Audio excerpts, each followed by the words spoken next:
What if I told you that Europe's darkest hour, when the Black Death killed one-third of its population, was actually the catalyst that launched Western civilization into the modern age?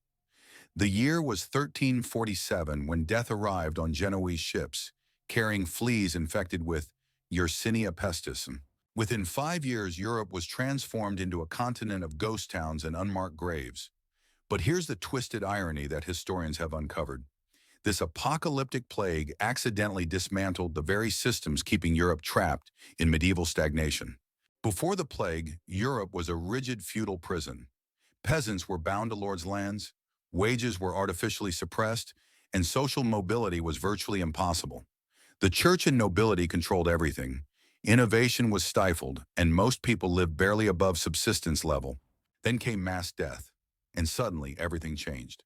With populations decimated, surviving peasants found themselves in an unprecedented position of power.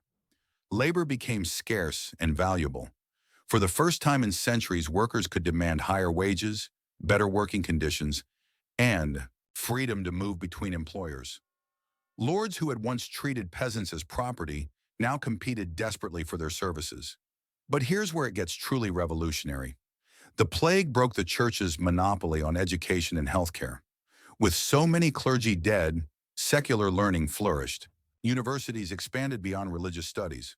Medical knowledge, no longer confined to monasteries, began advancing rapidly through direct observation rather than ancient texts. The economic disruption forced innovations in agriculture, banking, and trade.